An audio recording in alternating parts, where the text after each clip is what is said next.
My name's Charlie, and I'm here today to talk to you about parasites. Parasites have a really bad reputation. When you think of them, you think of intestinal worms, brain-eating amoeba, things that live inside you and eat you. I'm here today to tell you that that stereotype is absolutely true. I'm going to have to ask you to bear with me a little bit. This is my first ever talk, and I'm absolutely terrified. But being scared is a really interesting response that has evolved over years and years. So however much it feels unpleasant at the moment, that my heart is racing and my hands are sweaty, I understand that this has kept me safe for a lot of years. If we don't have that fear response, animals start to act really weird. So unlike me, that rat had something going on with its brain. It had lost its ability to be scared of the cat. And I suspect that comes from a parasite called Toxoplasma. Toxoplasma has a very clever way of getting inside the brains of mice and changing that fear response so they no longer fear the smell of cat urine, but instead run towards it. It's not the only parasite that's very good at manipulating your brain. The large blue butterfly, very creatively named, the female lays their eggs on a plant, and the larva from the large blue butterfly has a similar way of changing the brains of those around it. It will start to release pheromones, and these pheromones are picked up by adult ants, and they then start to see it as a baby ant. It completely tricks them into bringing it inside the ant's nest. Once inside the ant's nest, it has two options. Either it behaves and acts like a baby ant and begs for food, or a much darker version, it eats all of its nestmates. Some parasites go for brute force rather than brain manipulation. This is the yellow-billed oxpecker. It's got a taste for blood. It spends most of summer picking off the ticks off the back of cattle in the savannah, but when the ticks run out, it takes to opening up holes in the side of the cattle. The noise they make when they're doing this is absolutely terrifying, which you might hear.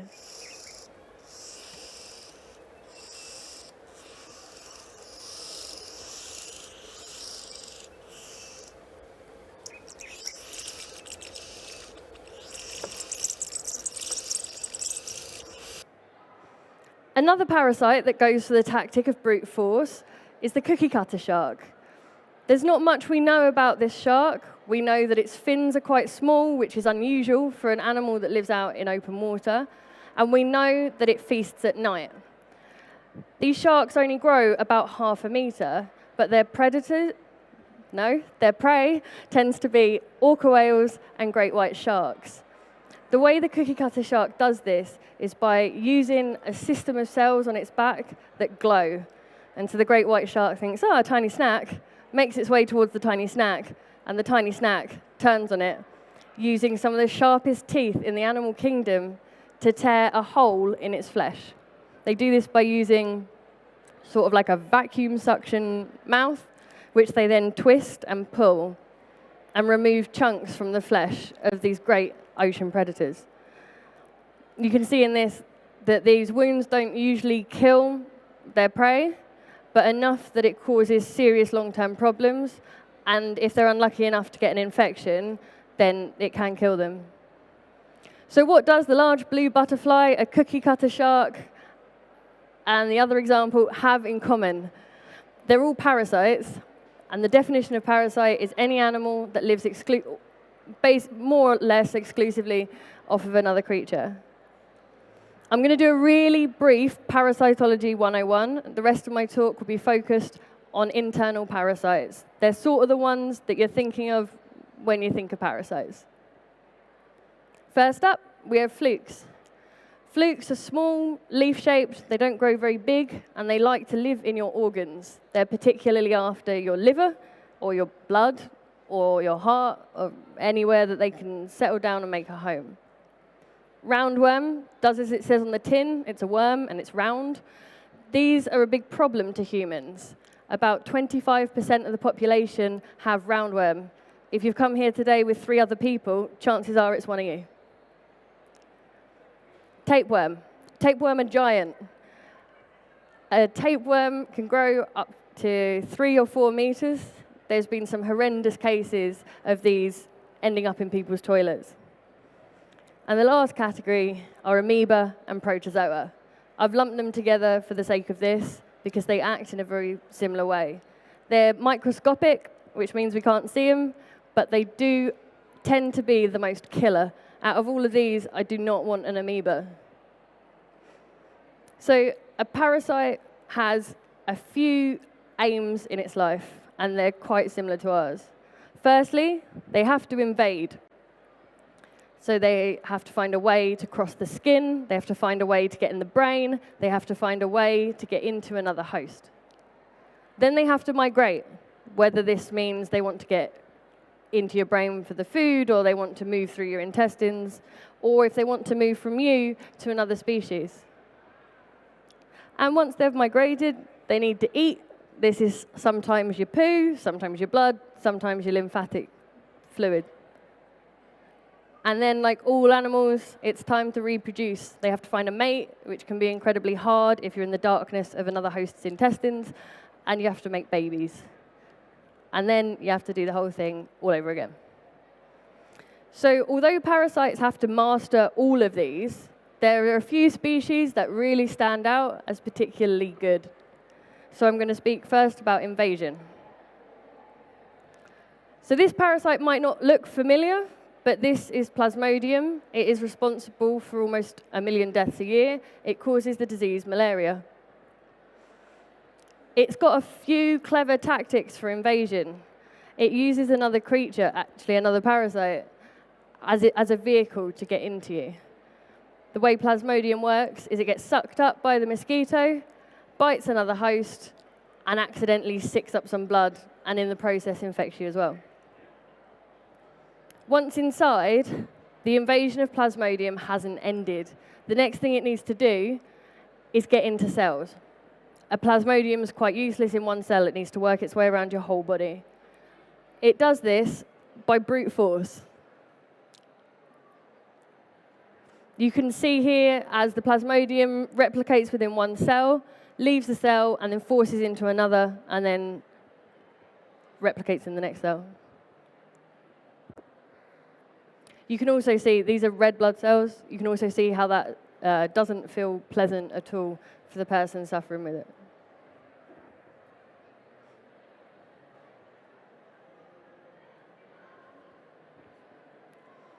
So next up for invasion, I'm not going to attempt to pronounce it, Naegleria fowleri, the brain-eating amoeba. Anything named brain-eating is not good. It's a single cell with these two, you can sort of just see at the back these 2 tails. And the reason for these tails is because they love to live in warm, fresh water. So if you've ever been to America and you've seen a beautiful warm lake and you've gone swimming with your friends, that's where this guy likes to live. Now the way the brain-eating amoeba gets into your brain is really smart. What it relies on is you doing some splashing around, getting the amoeba up your nose, and it will latch onto the nerves at the back of your nose and start crawling up the nerve into a tunnel and to cross over into your brain. So why the brain? The brain is a fantastic home. It's warm, it's got lots of nutrients, and it's got a never-ending supply of food. The brain-eating amoeba has these 3 suckers that give it the ability to eat your brain tissue. Using these 3 suckers, it finds a neuron, it sucks onto them, it releases enzymes that break down the neuron, and within seconds, it's being pulled apart. It's probably not surprising that this is an almost 100% fatality rate. Very few people to contract this have survived. You can see the sort of brain damage that this leaves. If you look at the front, this massive chunk that's been taken away, that would have only been about a week's worth of damage. So that's it for invasion. We're going to move on to migration. Parasites have two things they want to migrate to. Either they want to migrate around the same host, or they want to migrate into a different host to complete their life cycle. A lot of parasites can't sexually reproduce in the first species they infect. So the first one I'm going to speak about is Echinococcus. Echinococcus is not something we have to worry about in this country. Unless you're a red fox, then it can be a problem. But it's a massive concern in the Middle East. Echinococcus migrates around the host's body. It causes disease. Sorry, this is really gross, and I should have given a heads up. It causes disease by creating these cysts. And they create these cysts out of the host's own tissue. So it takes some of these tissues, it takes bits of these cells, it modifies them, and it creates itself a really nice, cozy home. Unfortunately, that cozy home can be the lungs. You can see in this X-ray the sort of cysts you get if your body ends up filtering out the migrating Echinococcus. And I'm not a fantastic expert with brain scans, but you can see that this is just one individual parasite's home that it's built in the brain. And again, depending on where in the brain it's ended up, depends on what your symptoms are. It's got a really high fatality rate. So, next up. This particular parasite is called a brood sac. The green one is the green-banded brood sac. This is it's actually a sack of eggs that essentially work together. So snail's going around its business, eats some eggs, and these eggs get together and they move as one organism and push their way into the eye stalks of the snail. Once there, they start changing the behavior of the snail. What they want to do is get from this snail into a bird. And the way it's going to do that is by mimicking a really tasty maggot.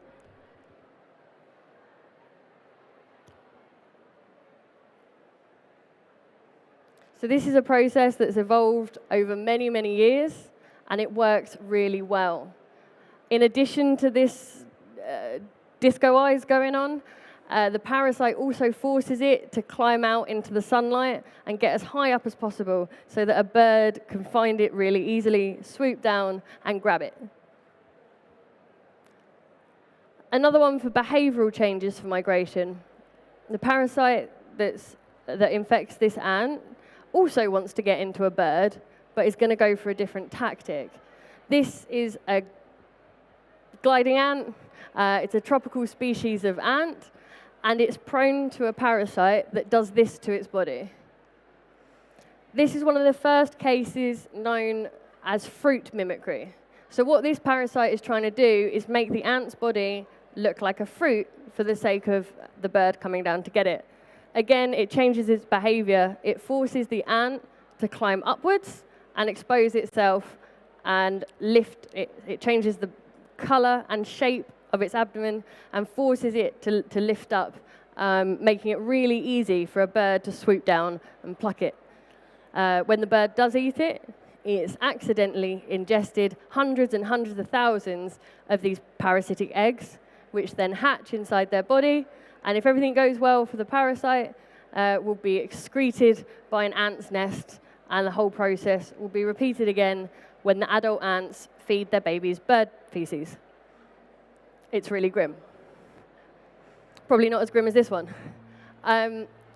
This is probably the most extreme version of brain-controlling parasite that we see in the animal kingdom. This is the horsehair worm. Now, the horsehair worm will go for almost any sort of hopping-looking insect. And the first thing it does is it starts to grow, gets bigger and bigger and bigger, and then it decides it wants to continue its life cycle. Now, the only way for it to do that is to get its eggs into the water again, so that someone else can drink it, another insect can drink it, and it can continue the cycle. So it does that by hijacking the brain of whatever insect it's managed to infect and forcing it to seek out a body of water and makes it jump in and kill itself for the purpose of the worm then exploding out of it. Again, a really grim video.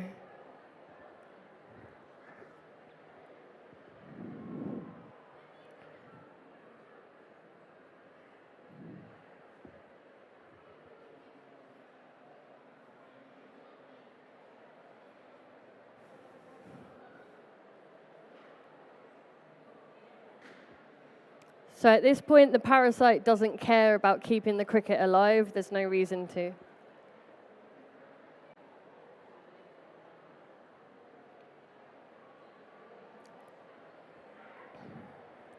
So if you thought it was grim, it's going to get worse.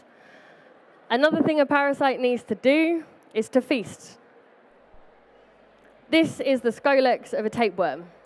A tapeworm is essentially just a head and reproductive organs all the way down. The actual body is just this bit. Now, the scolex is designed to hook onto the intestines, and although it looks like a mouth, that's not what this does. What this does is roots itself really firmly into your intestines, so it doesn't matter how strong your bowel movements are, it's going to stay there. And it does this using a series of suckers, which are these round bits at the front, and hooks. Every tapeworm is different. Every tapeworm is beautiful. They come in all different shapes and sizes. You can sort of see this one on the bottom right. That relies more on suckers, same as the top left. The one on the bottom left, scientists still haven't figured out how that roots into the intestines, but we expect it's a case of everything grabs a bit. Another one for feasting is ticks. Depending on what species of tick you're talking about, it will only ever feed 4 times, maybe 5. Ticks feed as a way to give them energy to grow. So you start off with this tiny, tiny flea, and it will climb up to the top of a blade of grass. It will hold its arms out in the guard position, and it will wait for an animal to come past. It will grab on, sink its teeth in, which is basically sticking its entire head into the animal, drink, get really big, drop off, and in a food coma on the floor of the forest, it will then shed that skin, grow a new one, and repeat the process again after a few months when it's recovered from its blood meal. With ticks, they can only grow with that blood meal, so they will only grow after each meal until they get massive. This is what ticks' mouth parts look like. You can sort of count the hooks on it. If anyone's ever had a tick on their dog's, cat's legs, you'll know they're incredibly hard to pull off. And the reason for this, these series of hooks, that means you can't just yank it out. It's a clever way for the tick to make sure it is well and truly embedded in your leg. As you can see, sorry, I can see people looking really grossed out by that. That's the one that grossed you out, not the grasshopper. So the trick with ticks, if you've got to remove a tick, do not squeeze it. It will just vomit all the blood back into you. You don't want that. Lyme disease is on the rise in the UK. You want to essentially get tweezers and flick it off. Pull it up and flick it off. Don't squeeze it. Okay, another one. Sorry. This is a type of louse. So I've sort of moved off of the intestinal worms just for a little bit. This is a louse. This louse will seek out a fish. It's a really clever way to live this. It will seek out a fish, it will eat its tongue, and it will replace its tongue, and it will sit there for the rest of its life, happily munching on whatever it can get its teeth on. When you're living in another animal, it makes your life a lot easier. There's no worries about having to work out where your next meal is coming from. This is another angle of the same thing. It sits really far back. There are no studies on how comfortable this is for the fish, but I expect it's unpleasant. Okay, so the next thing is reproduce. With reproduction in parasites, you can face quite a few problems. One of those problems is trying to find a mate. These guys have got it cracked. So the larger of this is schistosoma. Schistosoma are a type of roundworm. In this species and in many species across ecosystems generally, it is the skinny one that's the female. No. Skinny one that's the male, it's the big one that's the female. Because the chances of bumping into another intestinal worm if you're living in the intestines of another creature are really slim, These guys have got a tactic. Once they find each other, the female wraps the male up in her, and they live monogamously for the rest of their lives, wrapped up like this. I actually think it's quite romantic, sort of. You can get a bit of a better idea how this looks. So this sort of way of reproducing works for a number of reasons. They can protect each other, particularly for the little male who might be a little bit lost in the world on his own. And there's no reason for them to have to worry about finding another mate every few weeks or every few days. Together like this, entwined as a monogamous pair, they can produce up to 300 eggs a day. Works really well. Another way of reproducing is if you can make babies with yourself, which is the method that tapeworms go for. As I mentioned a bit earlier, tapeworms are essentially just a head and reproductive organs. Tapeworms are hermaphroditic. This means that in each of those segments are the reproductive parts of a male and a female. So they don't actually need to find another partner at all. They can attach to the intestines and live happily ever after alone. When the male and female reproductive parts of each segment are ready to make eggs, they mature, and it works like a conveyor belt, essentially.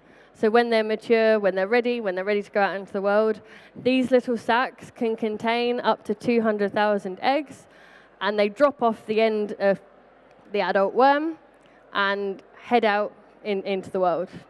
The way the tapeworm eats, which I should have mentioned with the feasting part, is they absorb nutrients through their skin. This is why they don't need a mouth, and they can use their mouth to grip onto the intestines instead. Evade. So the immune system's really good for the majority of animals.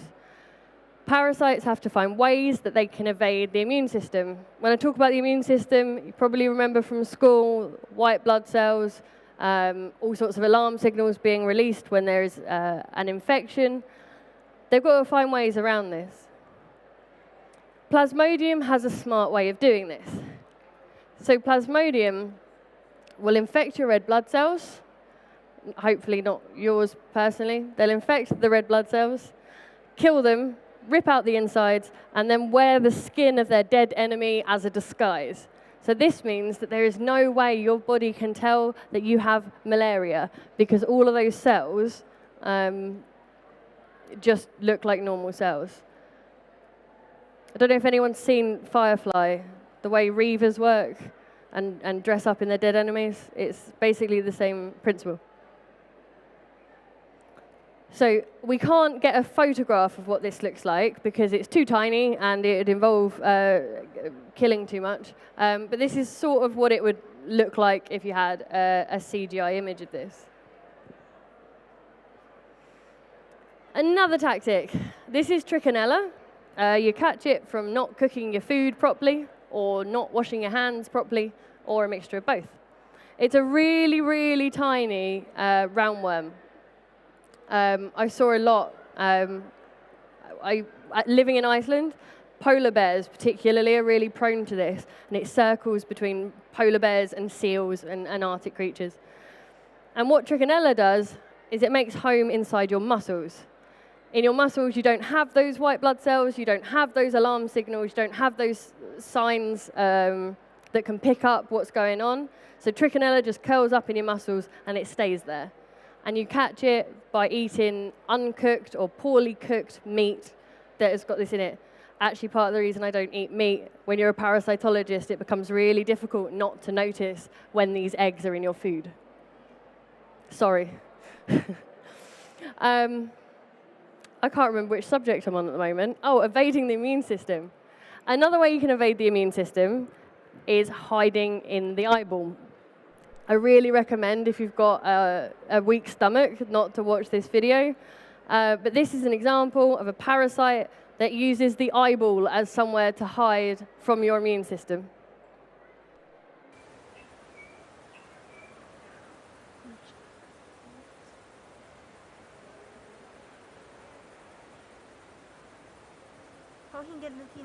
Pretty grim.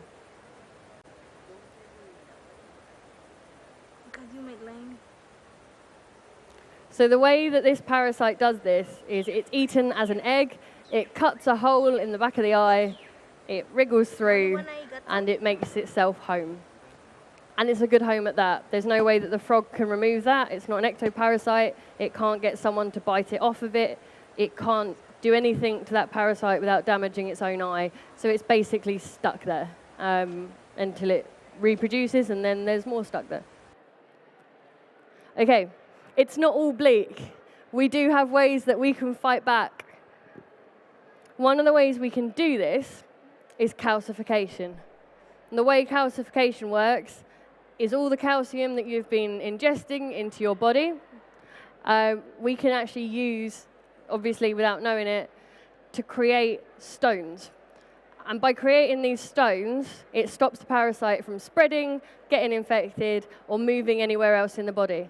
It's a little bit like the same tactic we have as dumping cement on a fire, no, not a fire, on a nuclear reactor. If something goes wrong, it keeps everything really contained. So this is Echinococcus that I was talking about earlier in the brain, and it's completely calcified. This was found incidentally, and incredibly didn't actually have any impact on the patient's life. This is Echinococcus again, this time up higher up in the lung, and it's also been calcified in the same way. This is a worm. You can sort of, I think I've got a pointer. Do I have a pointer? Oh, you can't see it on the X-ray though. So you can just about see the shape of these worms on these X-rays, and that's calcification as well. So I mentioned earlier about our immune system and how it will respond. This is a species of worm that can live basically anywhere in your body, but in this instance happens to be in the blood. What you see here is the response of the white blood cells when they notice something's gone wrong.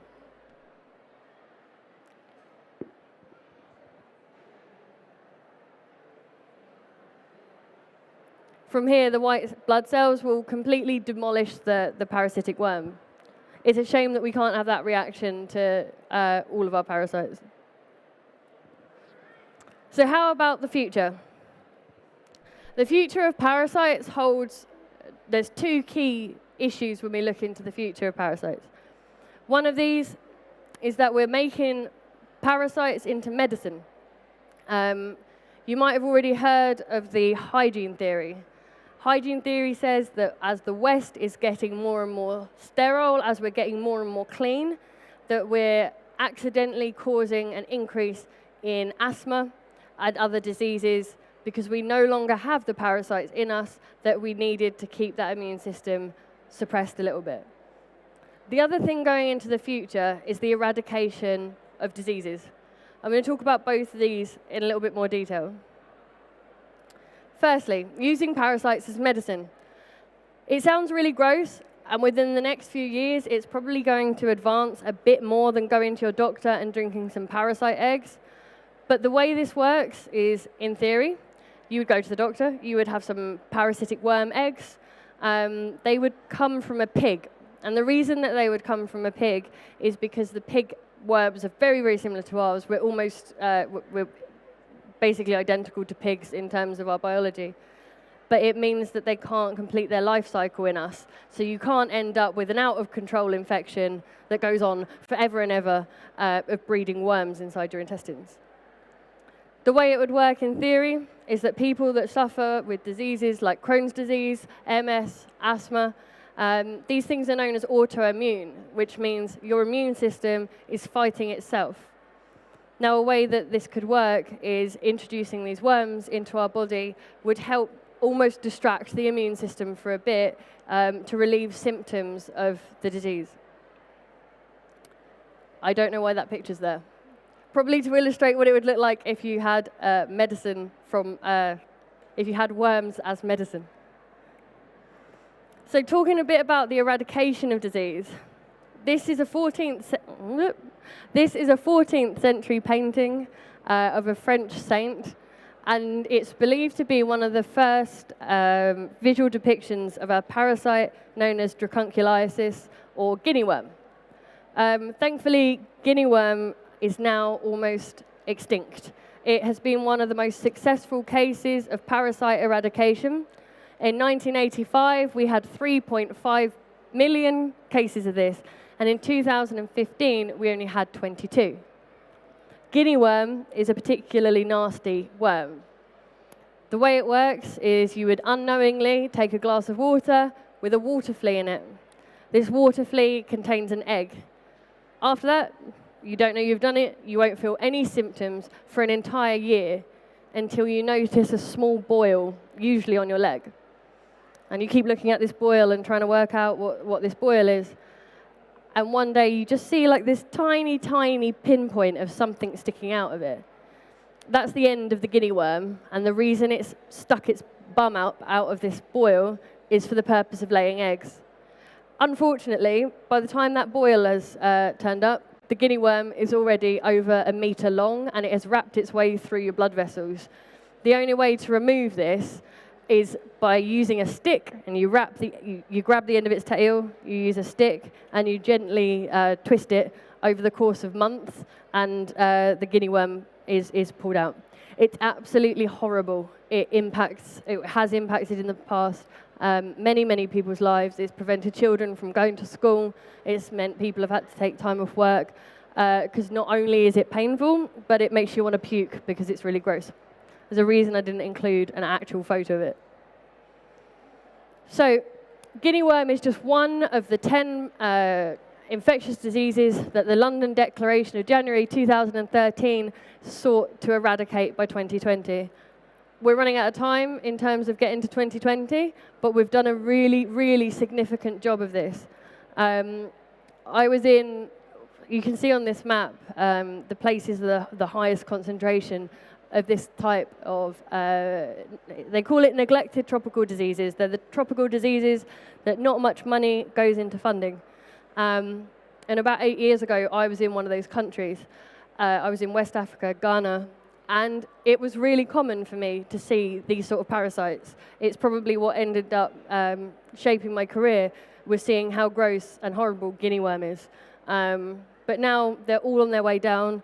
The London Declaration saw massive amounts of pharmaceutical companies coming together and offering medication for these diseases for free, and they said they will not stop until every single one of them is eradicated or controlled to a point that we can manage them. Parasites we've been talking about today as entertainment. We see these and we think, isn't that gross, isn't that cool, isn't that fun? But for a lot of people, for most people, we forget that we're a minority here. For the majority of people, these are something they have to deal with absolutely every day of their life. It's estimated that over 1 million deaths a year are caused by parasites, some that I mentioned today. You'll see on this list cystic echinococcus, which was the one with causing all those boils in the lungs. What else did I mention? Obviously malaria being one of the most well-known. We're lucky that we get to leave this lecture today and we've got clean water coming out of taps. We've got toilets that takes our poo away so we don't have to think about it. But we have to remember we are a minority. This is not true for most of the world. If anything I've said today has inspired you at all to get involved with the END Fund, they are part of this eradication attempt. Parasites are absolutely beautiful, but they are terrifying. Join us on the fight against them. Thank you.